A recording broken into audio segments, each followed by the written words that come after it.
So happy you could join me. So one thing I noticed in a couple of your interviews, and it's something I thought about a lot too, is this dichotomy between being absolutely obsessed with the instrument, like to a fanatical degree, which we'll talk about because it's just by the way you play, like there's clearly this in your backstory, but also being kind for your being kind to yourself, leaving room for mistakes, etc.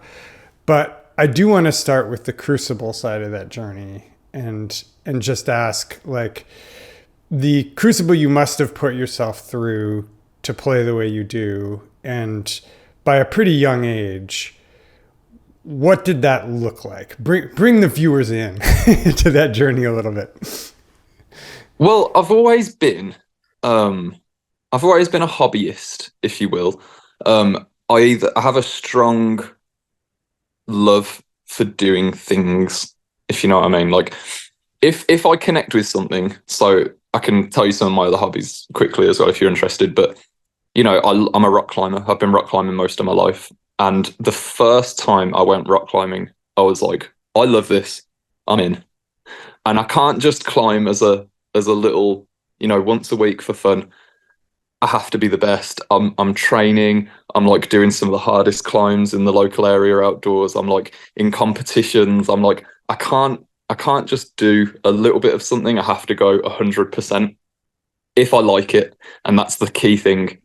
If I love it, I love it. I'm all in. But if I don't really care for something, I just, nah, I don't really try. There's never like a 50% with me. It's 100 or it's zero. Do you know what I mean? And that's actually where my motivation comes from. It's a very natural motivation that I have. I have a lot of students ask me, they're like, how many hours a week should I be practicing? What sort of regime should I follow? And I've never had one. I've never done that because I'm just naturally excited. So I'll see someone do something on Instagram that I've never seen a drummer do, and I'll be like, and I'll sit there and tap it out. And if it gets me interested, that'll be my day gone. If I've got plans, whatever, I'll be late. I'll forget everything. I'll be there for 2, 3, 4 hours. I'll jump on the computer. I'll be on Pro Tools. I'll be inputting a new idea. Like, that's how excited I get. I've literally written songs that way. An Ocean song called New Dawn. I literally did that. I watched an Instagram clip of someone doing this metric modulation, and I was like, I could do that in a breakdown. And then the day was gone, and I wrote that song in a day. um, so when people say, should I practice an hour a day? I'm like, no, you should just practice when you're excited. So if you're like super stoked on something, run with it. But similarly, if you're not having a good day and you're not feeling good, don't force yourself. It's drums. We play drums because it's fun. It gives us joy. So I don't believe in forcing yourself to play for an hour that day if you don't want to play for an hour that day. Again, like I'm a rock climber. I build cars. I build drift cars. If I'm excited about a project on the car, or if I broke something on the car and all I want to do is fix it, I get super excited and I put all my time into that, and then I'd bounce back to drums and then bounce back to this, and that's my healthy balance, because I never get sick of anything then either, because I've always got a change. I know I've kind of answered a slightly different question to what you asked. I've just realized that, so I'm going to go back to your question now. When I was 4, I started drumming, and it was just this all over. My dad played drums. I saw him play an open air festival, and I was just blown away. I just thought it was the best thing I've ever seen. When he played that kick drum in sound check and it like nearly knocked me over, I just thought, my dad made that sound. That is amazing. And I just wanted to do it ever since. And that's when the spark started. So it wasn't really like a grueling process of like, I have to be the best, most accurate. That was never the ambition. I was just, as I've clearly stated, I was just excited. So I'd just sit there and just want to do more and just want to do more and just want to do more. And it did become some serious practice hours, but it never felt serious. It just felt fun. And then as I got a bit older, when I started to get into metal, I was maybe 11, maybe 12 years old. And it was Despised Icon. I heard a band called Despised Icon. They did this kick drum pattern. And it blew my mind. I was like, I understand what he's doing and the notes he's playing, but how is he doing that with his feet? And I was too young, and I didn't I didn't know anything about triggers or quantizing or anything like that. So in my head, I was like, this guy's just played this way. So in my head, it's like, if he can do it, then I can do it. You know, what's he doing that I'm not doing? What's he doing different to me? And I'd just sit there for hours, just hours, until I could figure out a way. And that's literally the same kick technique that I still use today, is the one I figured out when I was maybe 12 years old.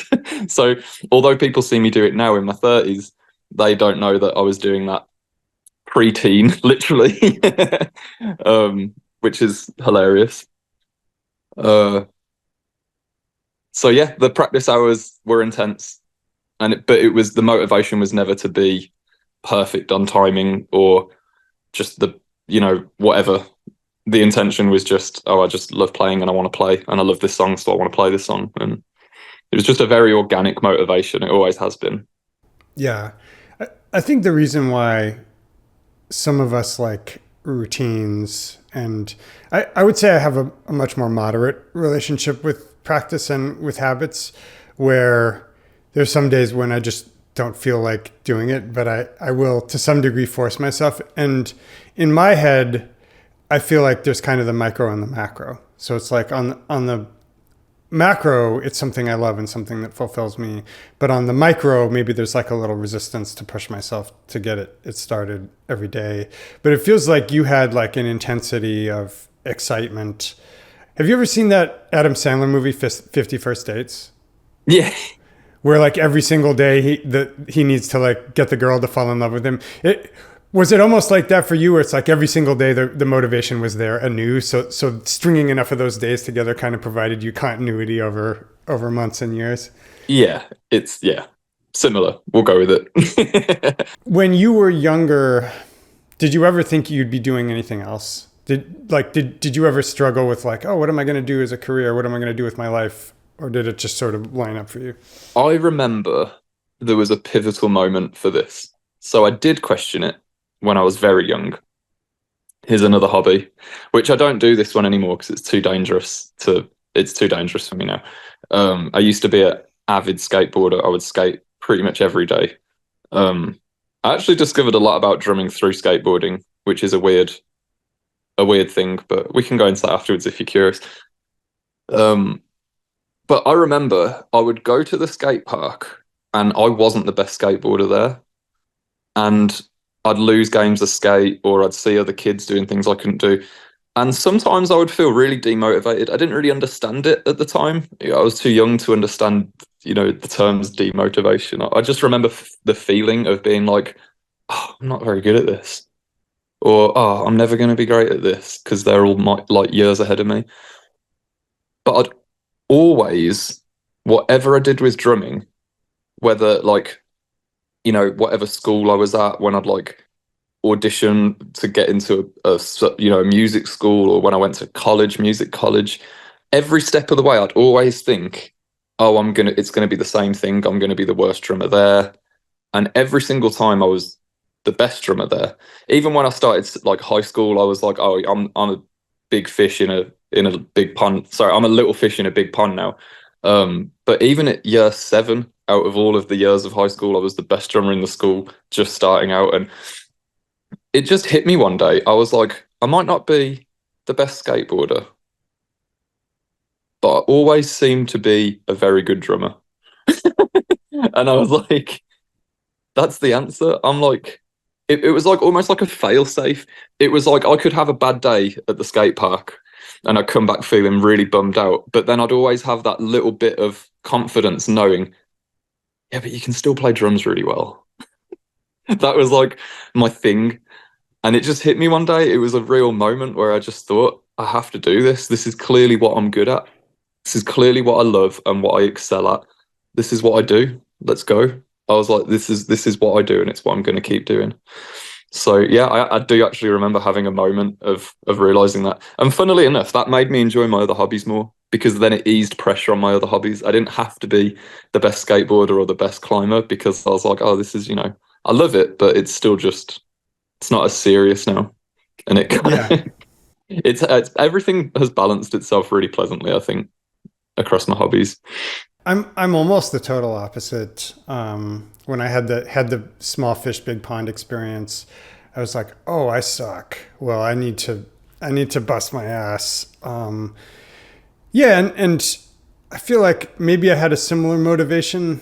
I don't know. We can go back to that. But the other thing is like with some of my other hobbies, like jujitsu in particular, like I will find myself getting caught up in kind of egoic cycles with it. And if I have a week where I'm losing a lot, and I'll have to remind myself like, hey, this is a hobby. I'm doing this for fun.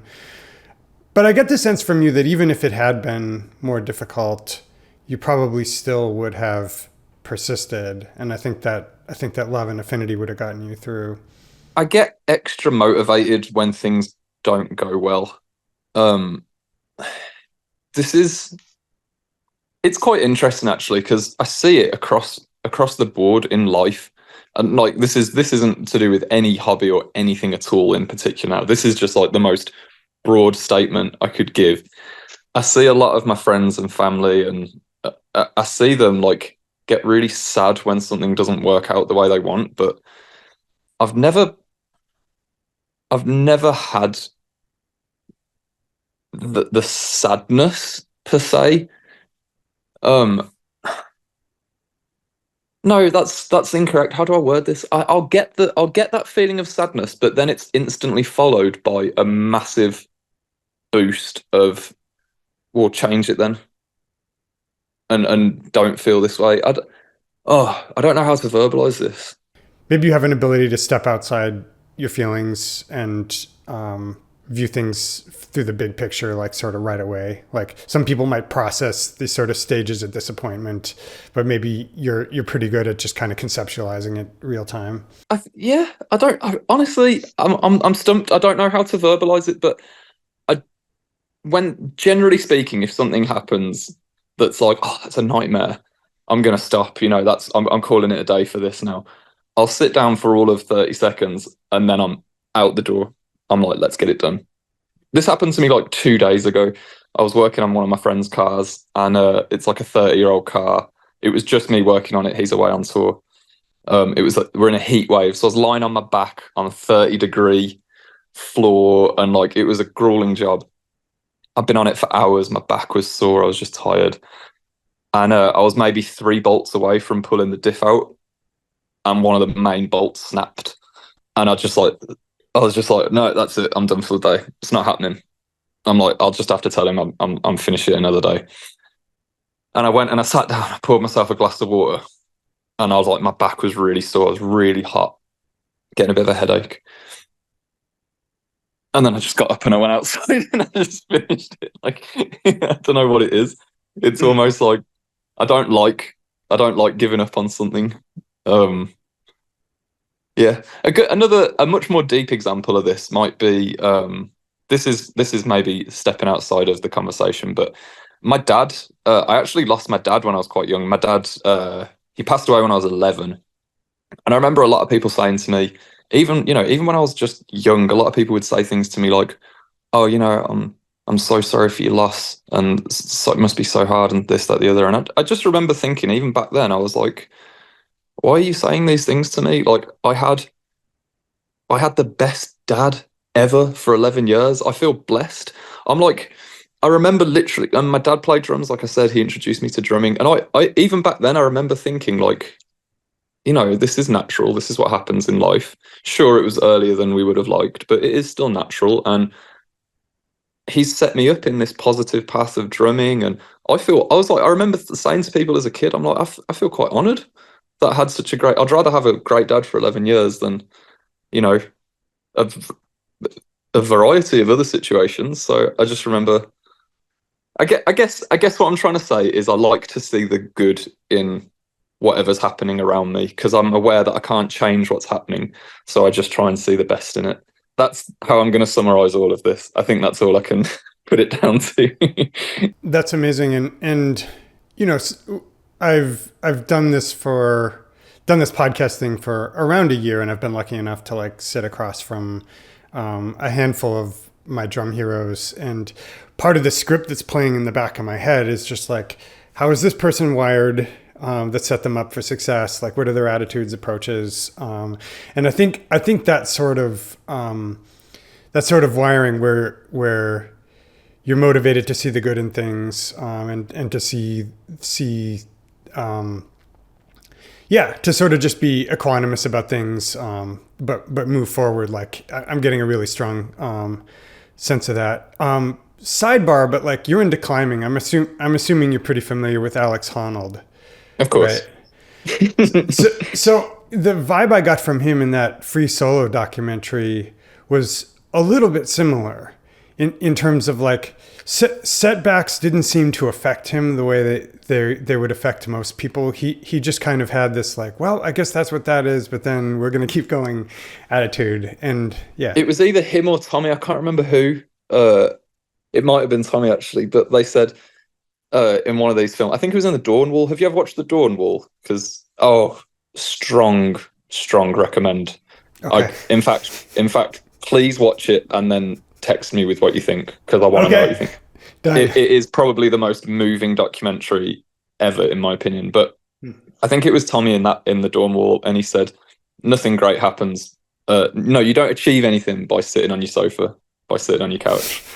I was like, yeah, it's just that simple, isn't it? Like, but he has some major setbacks in that film, and he just doesn't stop, and it's super motivational. Every time I've watched it a few times, every time I watch it, I finish it like, oh, I can do anything. If he can do that, I can do anything. Let's go. Yeah, seriously. I think I have this quote in my head. Maybe it was like Buckminster Fuller or somebody, I forget. Somebody can look it up.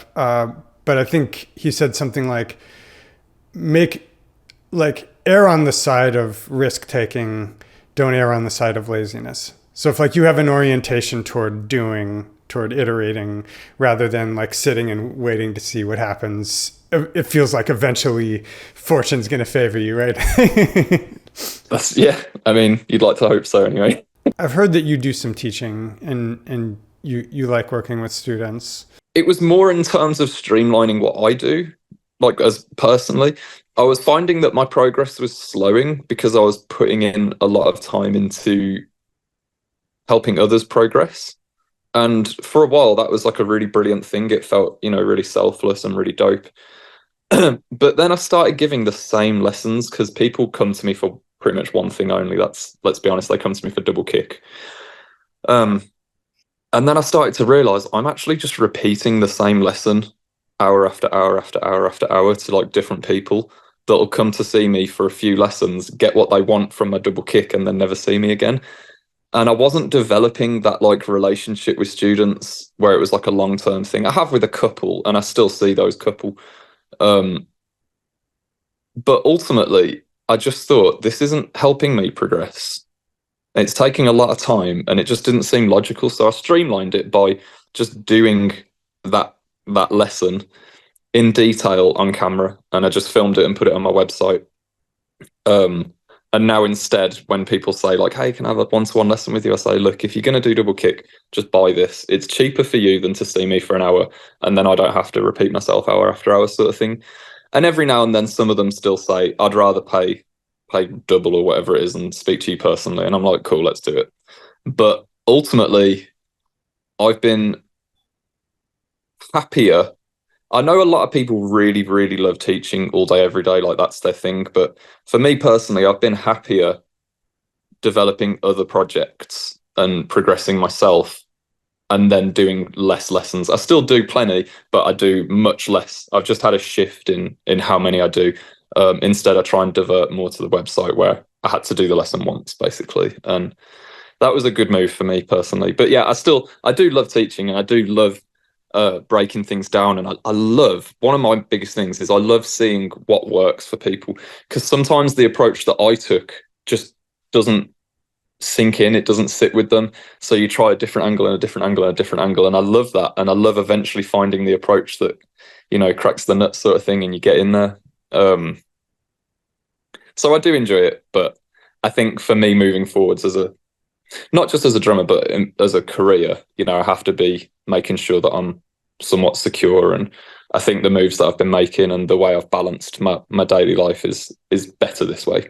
So yeah, I'm doing less teaching now, to answer your question, but still doing bits and still happy with that. That's an interesting segue, and actually it reminds me of kind of my own relationship with teaching, where I sort of had two phases with it. So one was when I first graduated from music school, and I didn't have any of the YouTube stuff or anything like that. And so I was just doing the sort of standard mini mall next to a nail salon across from a grocery store, babysitting people's kids who mostly didn't want to be there, opening the book. Hey, did you practice lesson 4? No. Okay, well, let's talk about video games for half an hour. We'll both pretend we did a lesson. Or where I was segueing with that is that now I have an opportunity to take one student for over the course of like 6 to 9 months and sort of help them develop. And so far that's been super rewarding, because exactly as you say, it's the reciprocal of just like the revolving door and telling everybody the same thing. Each person's kind of a puzzle, and you sort of have to figure out. And so far, at least, knock on wood, I feel like it's been useful to like reflect things back at me for me to work on and to make me better at things. But the thing I was mining for, and you know, there may or may not be something here worth discussing, but when we first started speaking, you were talking about your sort of wiring, your motivation, how every day you wake up newly in love with the drums, and you can pour that motivation in. My question was if you'd worked with students who had like less, like 11 out of 10 motivation every single day, and or like maybe less confidence. Maybe they were more equivocal about whether this is what they were meant to do. How would you approach that with them? I mean, ultimately, there's like an infinite amount of variables with learning the drums and just generally with motivation, isn't it? Because, you know, anything can kind of impact that. So it's definitely a case by case thing for me. If the issue was your example was just purely confidence, you know. Yeah, so it's somebody who's like, I think I like this, I'm pretty good, but sometimes I'll run into periods of self-doubt and wonder, do I have what it takes? Am I meant to do this, etc.? Yeah, I mean, that's a big question, isn't it? I'd want to know why they were having those doubts, because normally there's a reason. Because I mean, I've had this conversation with a ton of my friends as well that are professional musicians, and they're still doubting it. You know, this is what all they do for a career, and they're still questioning if this is right for them. You know, but there's always a different reason. So I'd just talk to them. I'd just be like, why are you feeling this way? What's happened this week? You know, with my friends that are professional musicians, usually it'll be like money. It'll be like, look, I've been doing it for this long, and I'm still only making this much money. And now I'm just wondering, should I really be bothering? And, you know, that's a whole different conversation to what you may be having with a student.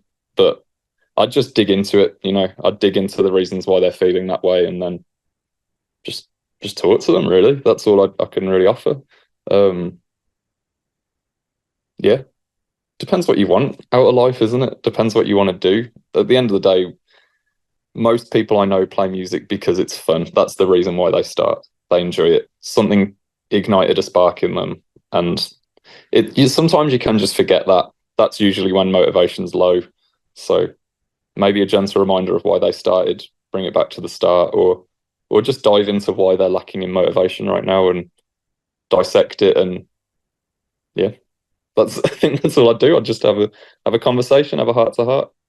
I think that's really important. I think that ultimately it does come back to the reason why you do it, because there are a lot of careers where you can make more money more easily.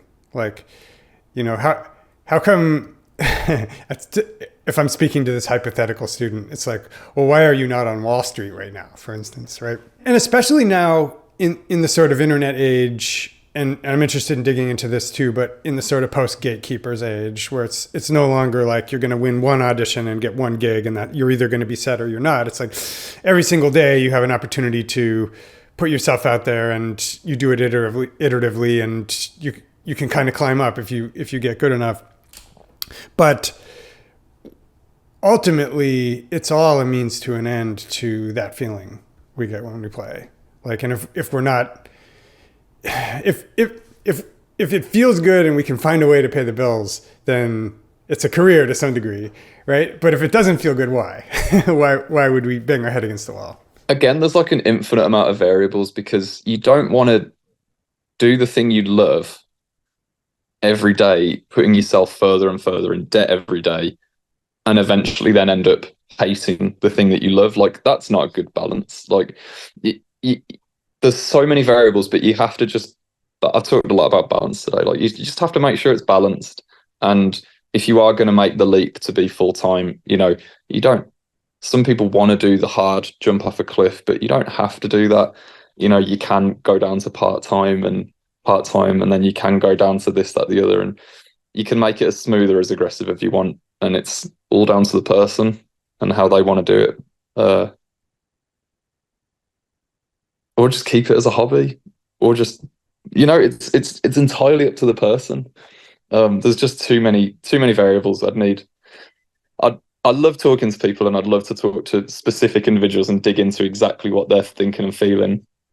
But like, obviously, just me and you now, generally, without specifics, it's really hard to say. All I can say is, like, when I speak to people, it's normally about money that is their thing demotivating them. But there's so much to be said for being a musician that people don't talk about, such as the freedom of lifestyle. And, you know, I don't have an alarm clock. I don't have a boss. I don't have someone telling me what to do. Or, you know, I take on jobs I want. I don't take on jobs I don't want. If I want to go to my friend's wedding, I can. I don't have to book time off. You know, there's a lot to be said for the lifestyle. And I know a few musicians that openly say they would rather take the pay cut. They'd rather earn way less money, but have the lifestyle, which is totally fair as well. Just depends on what you value. You know, do you value? I personally value my health quite highly. I like to make sure I'm on top of my exercise and a good diet and good sleep. And, you know, I've worked some brutal jobs.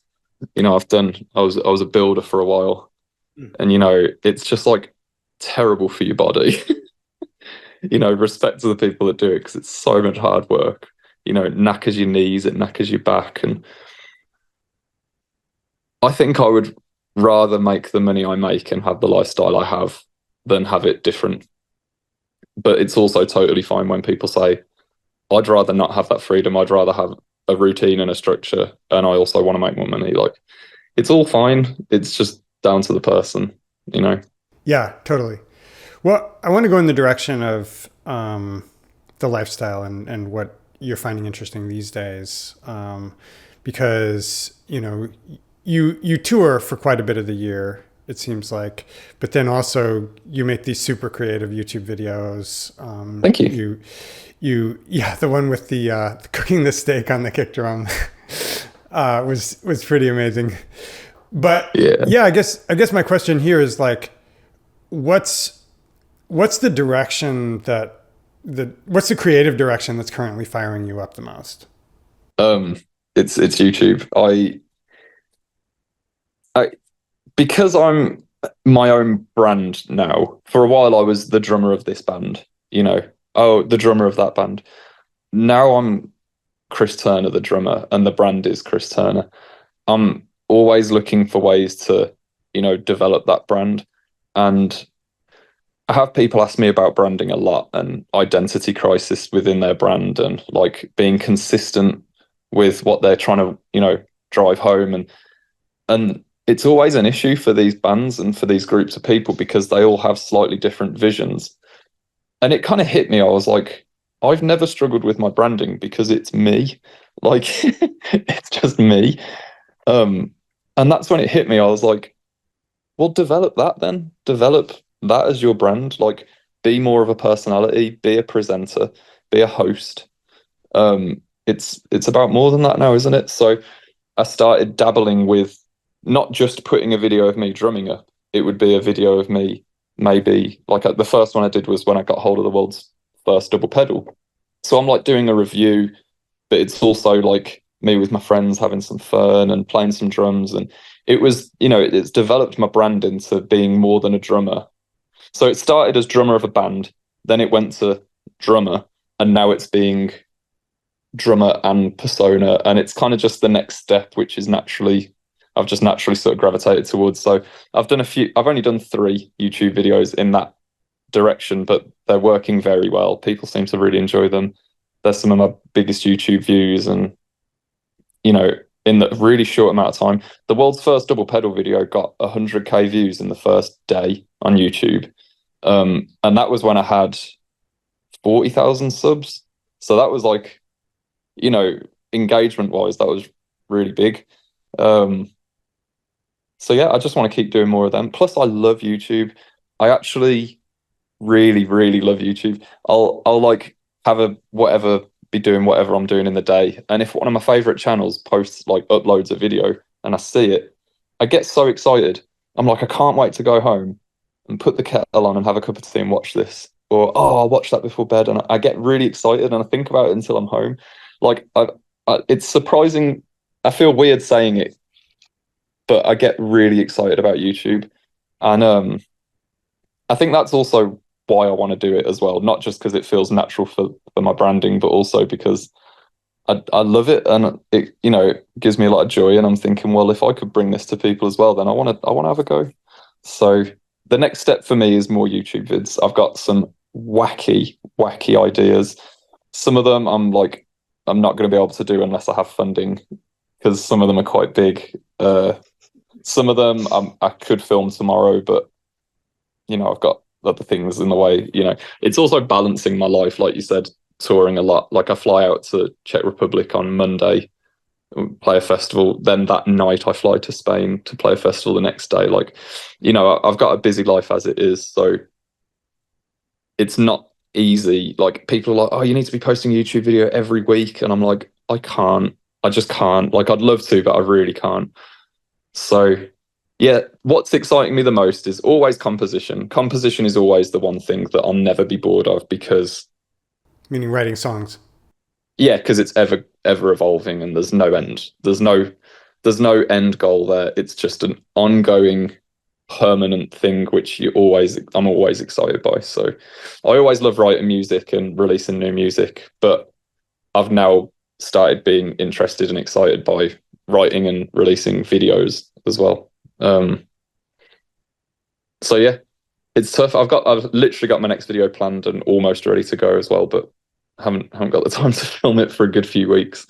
So it's a shame that it's so slow, but I don't know, maybe if it picks up and starts making a lot of money, I'll be able to, change the balance of what I do on a daily basis and do more, but it's not that big yet.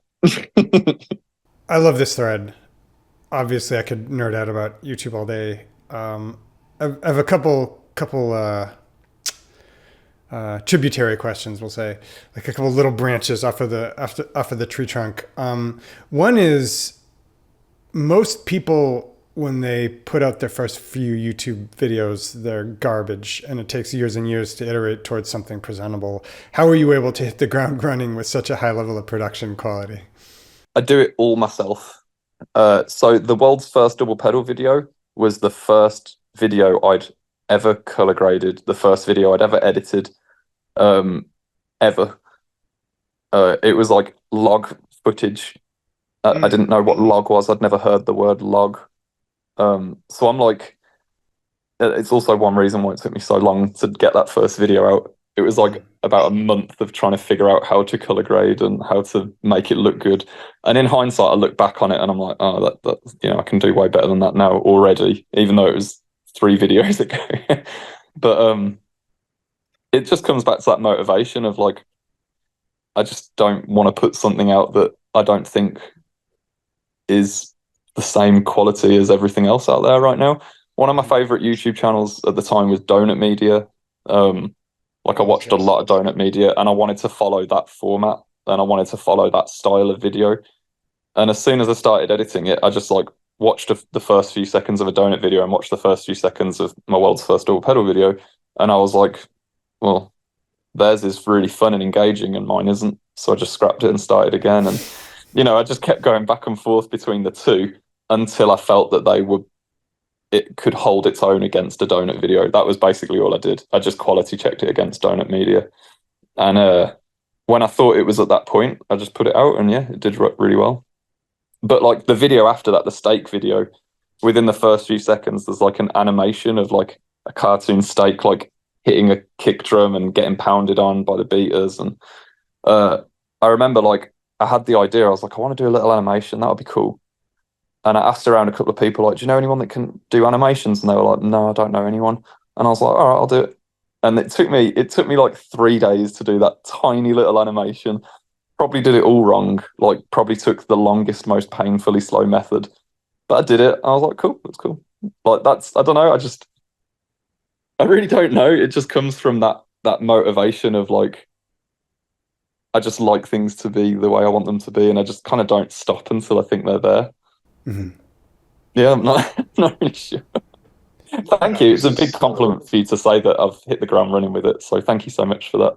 I appreciate it. I've definitely put in some serious hours on those videos, so I appreciate it. Yeah, no, and the more we talk, the more I feel like I understand your process and approach. Mine was making really just trash videos for about a decade and just not really caring that much about production or anything else, or even making them very interesting. It would just be like sitting down behind the drums with a mic, and then gradually, little by little, like getting more interested in storytelling. Like I discovered people like Adam Neely and some of the science YouTubers, and like Johnny Harris and Vox, and just like started getting into that style of storytelling. But when you mentioned Donut Media, that makes a lot of sense, because I'm like, oh yeah, they have that sort of like whimsical, experimental, humorous approach to stuff. To the degree you're willing to share, what are some other non-drum YouTube channels you like to follow? Well, they're all non-drum. I don't watch any drum YouTube channels. I don't literally don't watch any of them. So if that might be why my stuff is coming out a bit more unique, maybe, I don't know, because I've not taken any inspiration from any of the drum YouTube channels. But I love the Mr. Beast videos. I think they're incredible. I remember the first Mr. Beast video I watched. I didn't know what to think. I was almost like stunned because it was so fast and loud and exciting, and just I was like, oh, here's this huge thing that he's set up, and he's only been on it for 20 seconds and he's jumped ship to something else huge. And I was just like, I couldn't look away. I couldn't look at my phone. I couldn't talk to anyone. I was just like, what the fuck is going on? And I just remember thinking, like, is it too fast? Like, is that a thing? Is the video too fast? And I always think about pacing when I edit my videos. I'm like, is the pacing too fast? Is it hard to digest, or is it just right? Is it too slow? Is it engaging? And yeah, so I took a lot of inspiration from Mr. Beast, whose videos I adore now. I think he's a genius. Took a lot of inspiration from Donut Media. And then, so that was the edit style and the formatting of like a setup with a goal in the first few seconds. Like, here's the setup and here's what we're trying to achieve. And then work towards that goal and hit the goal with like regular little checkpoints. That was like the main formula that Donut and Mr. Beast do, which I've, copied that format. Mm-hmm. But then I can't really do what they do because I thought it has been done. If I take like a Donut Media title, like reviewing Temu products, like car products, like that's been done by drum YouTube channels, I know. Or like cheap versus expensive, that's been done by drummers. And Mr. Beast, I mean, I can't just like do what he does because I don't have infinite money. We dropped 1,000 DW kits out of a helicopter into a volcano. Yeah. But my third favorite YouTube channel is Whistling Diesel. And although he does have a lot of money and he clearly puts in a lot of money, his titles are just so ridiculous. The thing that I took from him is his titles. I remember watching this one video of his where he got the world's first car, the world's first car ever made, and he just trashed it. And it like obviously annoyed loads of people because it's like, dude, that's a piece of history. But I thought, what a fun concept of getting the world's first something in your field. And that's when I was like, wonder if I could get the world's first double pedal. And I Googled it and I was like, oh my God, it's in London. I cannot believe it. It's in London. And I messaged this guy like, look, I don't want to buy it. I can't afford to buy it. I just want to do a video with it. Can I rent it off you? And he was like, I mean, you're going to have to give me a big deposit. So if you break it, I'm keeping that deposit sort of thing. And I went, I won't break it. And I gave him this hefty deposit and I took it for the day and I dropped it back the next day. But it's basically an amalgamation of those 3 channels. I'm kind of taking concepts from Whistling Diesel and then the formula from Mr. Beast and Donut Media and making it about drums. That's kind of what I've been doing. And all of my ideas to follow are very similar. Some of the bigger ones, like I said, I can't afford just yet. I've got one which is really silly. I may as well tell you because I'm not going to be able to do it for a while. But I want to build the world's biggest kick drum and try and get in the Guinness World Book of Records with it. I want to build a 15-foot kick drum in diameter is my plan. I'm like progressing on the idea, but I know I can't afford it yet. Like I've been in touch with Remo about getting a head made for it and stuff. Like it's really silly. But is the existing largest kick drum like 14 feet? It's 11. Oh, so you could just make it 11 and a half. Yeah, I know, but that's not me. You know that. See, that's where my brain goes. Yeah. I'm like, I'm not just going to top you a bit. Like if I'm doing it, I'm going to do it. Like I want to beat that record sort of thing. But then I watched a Mr. Beast video where he like lived in a coffin for 7 days. He like buried himself in he buried himself alive and lived in it for 7 days. And I was like, after I've built the world's biggest kick drum, I can't just destroy it. Like I need to do something else with it. And then I was like, I should live in my drum kit for a week. So I've got some really silly ideas to do. But I'm also like figuring out what people like and what people don't like. You got to swing and you got to miss. I noticed with the steak video that didn't do as well as the other 2. And my theory is because there was less drumming. People still want to see me play drums, and that one was more about entertainment value and more about silliness and less about drumming. And that didn't quite resonate with people as well as the others did. So I think the living in a kick drum for 7 days would have essentially no drumming. So I actually think that I shouldn't do that one. It might flop. But it's like putting my ideas in a pot, but keeping it still focused around me playing drums. If I can do that, then I've got the entertainment and the drumming, and then it's a win. But I'm still testing the waters. I've only done 3. My DWE video did really well, which is like a review. I suppose my world's first double pedal video was also a review, so maybe I should be doing more reviews, but just of unique things, not of cheap versus expensive, not of, Temu products. I should just keep doing it in a more unique, weird way, but still reviewing and drumming. I don't know. I'm still figuring out the ideas, but I've got a lot of ideas, and some of them are absolutely obscene, and I would love to do all of them. But we'll see how time goes. Okay, I've made a decision. I'm not going to ask you about biggest mistakes beginners make with double pedal. We're going to stick with YouTube and lifestyle because I like this thread. One thing that occurs to me is like, what if you had a challenge where you needed to learn an entire set of music within like a week, but then it coincided with the time you were living inside the kick drum on the calendar. So you needed to find a way to live in a kick drum, but also practice drums within the kick drum. That's funny. See, like I'm laughing and smiling at words of an idea. Do you know what I mean? Like that to me, like, oh, that's a good idea then. Because if you can tell someone, oh, have you seen this video where they did this? If in that amount of words, it's got someone laughing and smiling and interested, then that's probably going to be a good video, It's the start of a good video. You still have to execute well, but yeah, it's a of good. Course. I actually did that recently, funnily enough, and I had 7 days to learn a headline set for a band. They didn't have a drummer for this show, and they were like, "Can you do it?" And I was like, "Let's go." And I literally learned the whole set in a week, and then the show got cancelled. I was like, well, I've learned something here. If ever you do this again, charge for learning the set and then charge for playing the set, because I just did all of that for nothing. You learn, you live and you learn. It was actually quite a fun challenge, because it's like a different a different style to how I write, and some of it was quite technical, and there was quite a lot of parts to remember per song, let alone all together. And then because it's such a short space of time, you start like mixing up parts. It's like, oh no, that's from the other song, because they're kind of, it's similar style, it's the same band. And I ended up just like finding a method that worked to like rapid learn. It just takes a lot of time, but I ended up just putting one song on repeat from the minute I woke up, just like making my breakfast, eating my breakfast, doing my laundry, whatever. I just have that song on repeat. And before you know it, you like stood and you tap in the part and you're like, oh, okay, that's when I'm like, I think I'm ready. So I won't even hold a pair of sticks. I won't do anything. And then I'll sit on my pad and I'll be able to play 80% of it. Genuinely, I'll be able to play most of the song. There'll just be a couple of bits where I'm like, what's that rhythm? Or, oh, there's some odd times here. Like, that's muddled me up.